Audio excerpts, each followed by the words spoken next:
Welcome back YouTubers to my channel of an everyday life with an Aspie. If you're new to my channel, I like Niueme. I'm Aspie. I'm all about creating mental health and awareness and sharing my life stories with Aspie's syndrome and the like, along with tips and advice along the way.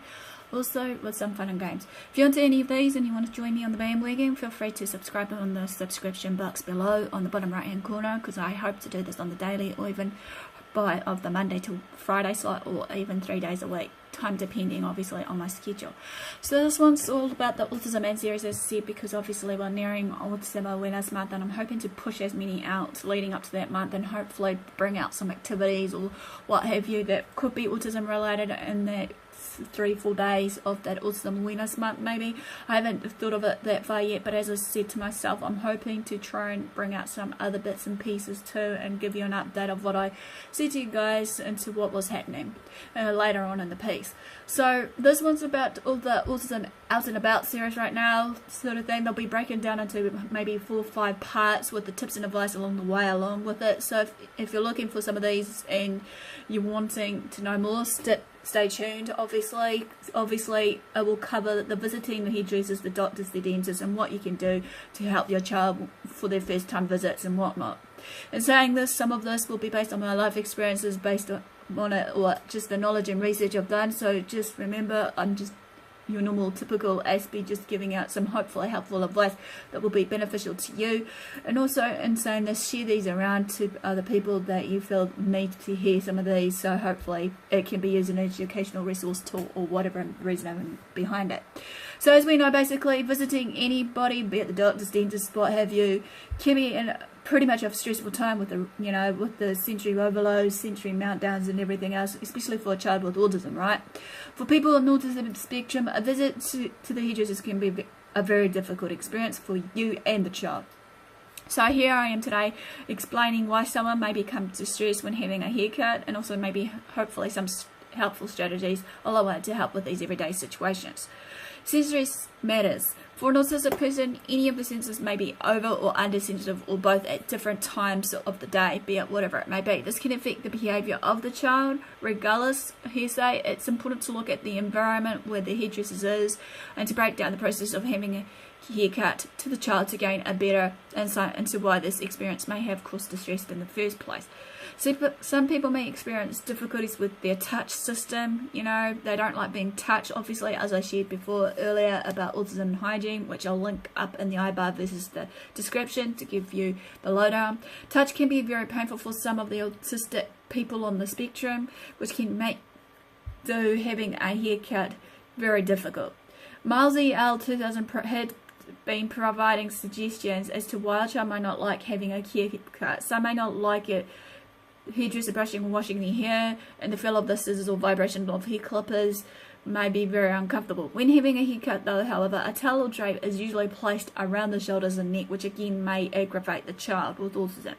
The hairdresser or barber will also need to stand near the individual and may brush against them, which may be distressing also. It can also be uncomfortable for someone to tilt their hair back or forward when having their hair cut. This could particularly be an issue when having to tilt the head back to have their hair washed. The spray of the water may also be quite annoying. Again, by Miles EL 2000 suggested this. If someone is sensitive to noise, however, as in the environment when this needs to be considered, go into the hairdressers. It can be a noisy experience from the sound of hair dryers, hair clips, or just hair clippers, you know, of the electronic ones, and some background noise that's going on around with all the hair barber, and also leading to the meltdown or overload. Most hairdressers tend to have powerful lighting and bright lights around them that may reflect the mirrors, that may cause discomfort and pain in the eyes or any other sensory, you know, discomfort to the child. Some people may also find the strong smell of hair products very unpleasant too. Other problems that may occur is if it is the person's first time to the hairdressers, then perhaps not knowing what to expect may distress them. If there has been no preparation beforehand in telling the child and whatnot what is expected at the hairdressers, and the sight of the unknown person holding a pair of scissors near their head can be very frightening. Sometimes there may be a particular word which triggers a negative reaction here. For example, the word haircut may have to be replaced with trimming or shortening the hair. There may also be the problem of the individual not understanding to the reason why they should have their hair cut and may not actually want their hair cut to be shorter. For starters, it's an unfamiliar place, so be in their shoes. You don't go there very often, and new often equals scary in the mind of your son or daughter. It's also a bright, busy, noisy place full of strangers, mirrors, and movement. The roar of the dryer, the smell of the shampoos, the hustle and bustle, all these can play into the sensory issues and leave the child feeling very uncomfortable and heightened to their sensory overload. Being this place for any length of time isn't appealing. Being expected to sit still and wait for the appointment may also be more than what they can take as well. And that's before we get into the actual process of having that haircut. Children with autism aren't always comfortable with the physical contact, and even if they are, they may not understand why it's being done to them. This makes for a pretty intimidating experience for them. Added to this stress, the hairdresser's tools each have their own horrors. The noise of clippers and dry can hurt sensitive ears. Brushing and combing may upset a sensitive scalp, feeling more likely they're having their hair yanked than tidied up. And as for the scissors, if you ever accidentally nicked your child's finger or toe while cutting their nails, then they may regard scissors as the fearful devices. Pain is scary, and children with autism can stay afraid for a very long time. Even if you can get your child to stay still long enough for the hair to be started to get cut. The sensation of the cut bits falling onto their skin can be maddening. So you may be questioning, what should I do as a parent? You might just choose to let the haircuts go for a while. It's easier to get away with this if your child is a girl, as long hair doesn't call extra attention to them. Although brushing, it can be a whole other matter with the set of conflicts. But as leaving your son with long hair means accepting that he may look different from other boys his age. Leaving the social issues aside, however, in the long term, being able to get a haircut is quite inconvenient. It's better if it's at least an option. So what can you do to make it worse? First of all, you should prepare your child. The more unfamiliar the environment is, the more frightened they will be. Be in their shoes, as I said, so give them as much information as you can. For example, let them visit the hairdressers a few times just to look around maybe. If that's not possible, pass the place on your route several times so the area isn't too unfamiliar for them. 2. Explain to them what a haircut involves. Even if they are non-verbal, you can make some headway with this. Use photographs and simple language. It gets tangled and looks like you could say something along the lines, even though it's hard to clean and I don't look very nice. To make my hair tidy again, I can go to the hairdresser and have a haircut. 3. This will happen, then that will happen. I can be calm and let the hairdresser cut my hair. I'll look very smart and will then feel more comfortable. 4. Let them play with scissors. Do it supervised by being the supervision at all times, of course, but let them have a go cutting paper or fabric so they experience scissors from the less scary and less damaging result of it. Let them watch someone having a haircut, either in real life or in a video, so they can understand what's involved and are less frightened. If it's a bad sensory experience, however, for them, then there's no point making them suffer. But if the issue is mostly fear, it can help to have someone they love and trust doing it first to give them time to get used to the idea.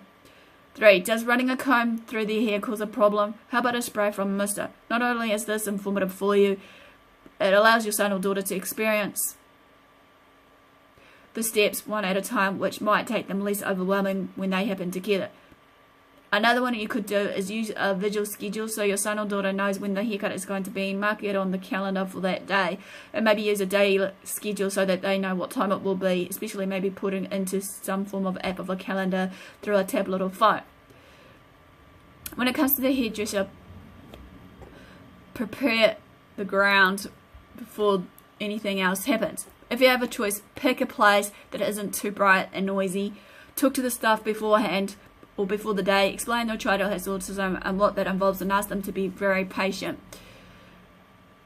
If they are cooperative enough, you can arrange a pre-haircut visit and possibly even let your son or daughter meet the person who will be cutting their hair, so they're not a total stranger to them.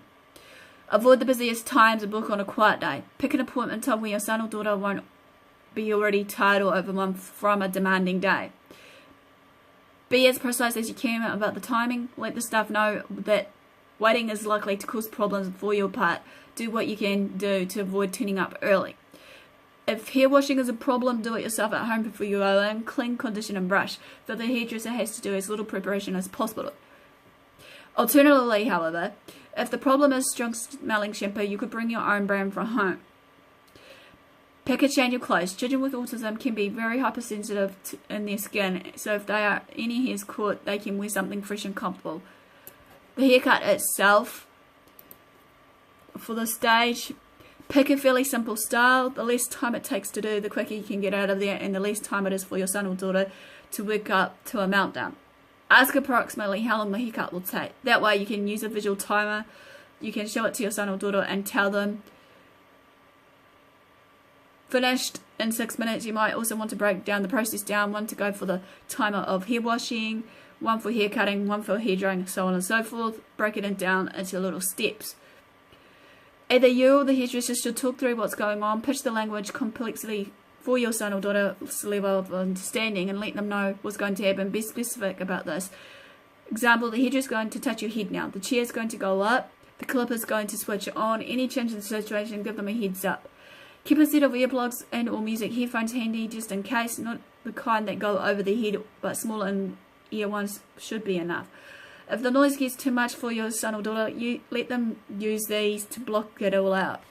Keep a sharp eye out for signs of impending meltdowns. If your son or daughter is really getting overload, better go to stop with the haircut halfway done and try another day. That way the hairdresser is less associated with the unbearable stress. Plan a favourite activity as a reward, or let them have access to a favourite toy such as a tablet or a laptop. Use some good associations so that next time if they need a haircut, they'll know that there are at least some good parts to these experiences. So the next time they need a haircut, they'll know what they're there for, at least some good parts of the experience. Are there any resources that you can use? If you want to, there should be, to show your son or daughter what a haircut looks like. As I said, a video, or maybe bear in mind to have earplugs versus headsets versus also your timer and everything else in place of what I shared just earlier. Remember, it can be a frustrating time when such a basic task as getting a haircut proves to have so many problems associated with it, especially for an autistic child. It's an area in life where sensory issues are often strongly held at play here, and you may need to do a bit of being the negotiator with the hairdressers. Shop around until you find a place that's sympathetic enough. Prepare as much as you can, and don't be too much of a perfectionist about the final result, and with time it should get easier with the child. Well, this quickly ends a very short video, hopefully about autism and hairdressers. Smash the like button, comment below. Feel free to share these videos around. Feel free to follow me on my social medias. Feel free to also subscribe, as I said, because I'm hoping to do this on the daily Monday to Friday, or Monday, Wednesday, Friday, depending. Feel free to also click on the notification bell so that you can keep up to date with my new content. And all for the do, guys. Thanks for support, thanks for watching. Do what you love what you do. Until next time, Aspie signing out, and I'll see you again soon. Ciao for now.